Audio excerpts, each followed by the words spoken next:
विद्यार्थी मित्रों, good morning.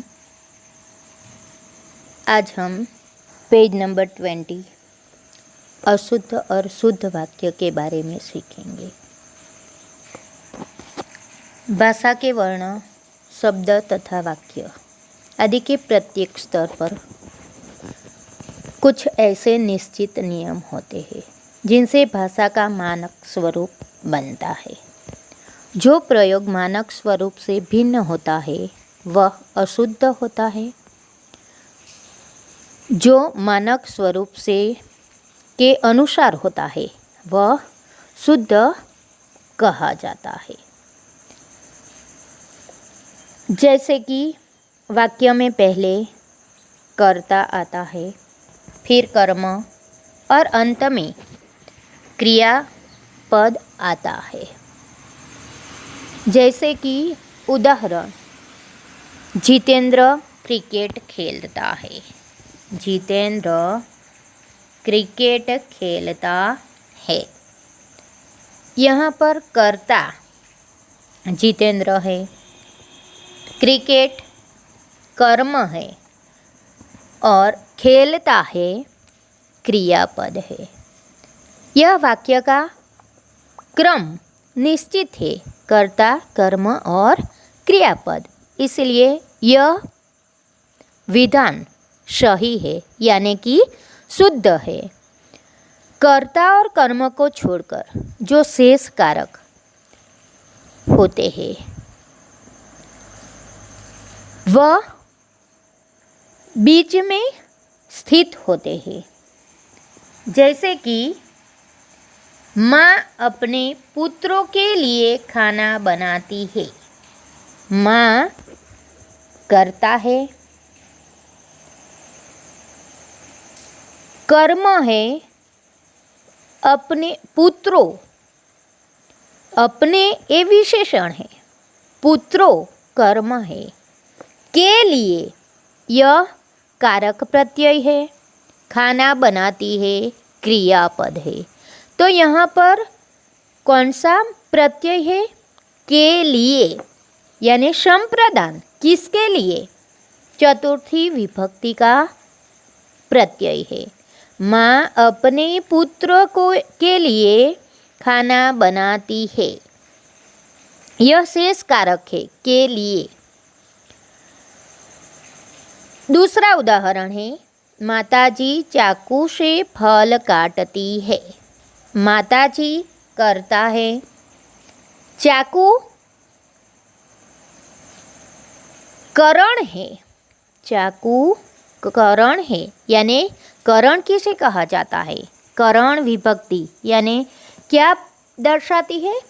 क्रिया का साधन दर्शाती है। कौन सी क्रिया माँ कर रही है? फल काटने की क्रिया माताजी कर रही है।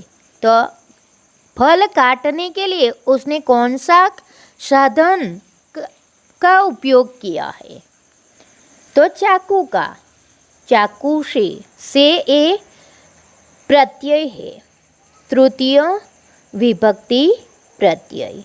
माताजी चाकू से फल काटती है। चाकू से यह तृतीय विभक्ति का प्रदर्शित करती है। तीसरा उदाहरण है, पेड़ से पत्ते गिरते हैं। क्रिया कहाँ से शुरू होती है? पेड़ से, यानी यह पंचमी विभक्ति दर्शाती है, अपादान विभक्ति है। क्रिया कहाँ से होती है? पेड़ से पत्ते गिरते हैं, गिरने की क्रिया होती है। चौथा उदाहरण है, लड़के मैदान में क्रिकेट खेलते हैं। यहाँ पर कौन सा कारक है? में स्थान दर्शाता है। कहाँ? मैदान में लड़के करता है, क्रिकेट खेलते हैं, खेलने की क्रिया होती है। लेकिन कहाँ? मैदान में, यानी सप्तमी विभक्ति अधिकरण विभक्ति का कारक प्रत्यय है। कुछ स्थानों पर कारक कर्म के बाद भी प्रयुक्त होते हैं। प्रियदा ने मनमोहन को सिर से पैर तक देखा, यानी वह यहाँ पर इस विधान में कारक कर्म के बाद प्रयोजित हुआ है। कर्म के बाद कारक का प्रयोग हुआ है। सिर से पैर तक, यह कारक प्रत्यय है। प्रियोदा ने मनमोहन को सिर से पैर तक देखा। प्रश्नवाचक पद यानी अपराधी का पता चला। प्रश्नवाचक पद प्रश्न के विषय से पहले प्रयुक्त होता है। अपराधी का पता चला, किसका? अपराधी का। क्यों? यह सम्राट अशोक की राजमुद्रा है। यहाँ प्रश्नवाचक पद कौन सा है? क्यों? तीसरा वाक्य है, आपको न्याय का अवसर देना चाहता हूँ। आप तैयार है? यहाँ पर आप तैयार है, आप शब्द है, यह प्रश्नवाचक पद है। आप तैयार है। क्रिया विशेषण सदैव क्रिया के पहले आता है। मोहन धीरे धीरे चल रहा है। मोहन धीरे धीरे चल रहा है। यहाँ पर क्रिया विशेषण, क्रिया कौन सी होती है? तो चलने की। क्रिया विशेषण यानी क्रिया से पहले आता है। धीरे धीरे, यह क्रिया विशेषण है। श्याम तेजी से दौड़ रहा है, यानी क्रिया विशेषण, क्रिया कौन सी होती है? दौड़ने की। कैसे दौड़ता है श्याम? तेजी से। तो तेजी से यह क्रिया विशेषण है। वाक्य के भिन्न भिन्न पदों के बीच में तर्क संगति होनी चाहिए। यहाँ पर यह समझाने के लिए हमें उदाहरण दिए हैं। छात्रों ने गुरुजी को एक फूलों की माला पहनाई। यह विधान अशुद्ध वाक्य है, अशुद्ध विधान है। क्यों? छात्रों ने गुरुजी को एक फूलों की माला पहनाई। फूलों बहुवचन है। एक फूल की माला नहीं बनती, अनेक फूलों की माला बनाई जाती है। इसलिए यहाँ पर शुद्ध वाक्य कैसे बनता है? छात्रों ने गुरुजी को फूलों की एक माला पहनाई। विद्यार्थी मित्रों, ये दोनों वाक्य बार बार पूछा गया है। दूसरा विधान है, यहाँ शुद्ध गाय का दूध मिलता है। शुद्ध गाय का, यह पद अनिश्चित है, मानक स्वरूप में नहीं है, इसलिए अशुद्ध है।